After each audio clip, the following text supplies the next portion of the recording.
భారత్ ఘన విజయం, series clean sweep. ఇంగ్లాండ్తో 3 వన్డేల సిరీస్ను భారత్ వైట్ వాష్ చేసింది. ఇవాళ జరిగిన చివరి వన్డేలో ఇండియా 142 రన్స్ తేడాతో ఘన విజయం సాధించింది. 357 రన్స్ టార్గెట్లో బరిలోకి దిగిన ఇంగ్లాండ్ 214 పరులకే కుప్పకూలింది. అట్కిన్సన్, బ్యాంటన్ చెరో 38 రన్స్తో టాప్ స్కోరర్లుగా నిలిచారు. ఇండియా బౌలర్లలో హర్షదీప్, హర్షిత్, హార్దిక్, అక్షర్ తలో 2, సుందర్, కుల్దీప్ చెరో వికెట్ తీశారు. అంతకుముందు గిల్ సెంచరీతో రాణించారు. వన్డేల్లో చరిత్ర సృష్టించిన శుభ్మన్ గిల్ సరికొత్త రికార్డు.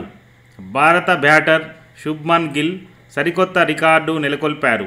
వన్డేల్లో అత్యంత వేగంగా 2500 పరుగులు పూర్తి చేసిన బ్యాటర్గా నిలిచారు. రోహిత్ అరుదైన రికార్డు. భారత జట్టు కెప్టెన్ రోహిత్ శర్మ అరుదైన ఘనత తన ఖాతాలో వేసుకున్నారు. అత్యధికంగా 4 సార్లు వన్డే సిరీస్లను క్లీన్ స్వీప్ చేసిన తొలి భారత కెప్టెన్గా నిలిచారు. వెస్టిండీస్, శ్రీలంక, న్యూజిలాండ్, ఇంగ్లాండ్పై ఈ ఘనత సాధించారు. తర్వాతి స్థానాల్లో 3 క్లీన్ స్వీప్లతో కోహ్లీ, ధోనీ ఉన్నారు. గత 14 ఏళ్లలోనూ అత్యధిక క్లీన్ స్వీప్లు సాధించిన జట్టుగా భారత్ నిలిచింది. న్యూజిలాండ్ 10 సార్లు క్లీన్ స్వీప్ చేస్తే భారత్ 12 సార్లు క్లీన్ స్వీప్ చేసింది.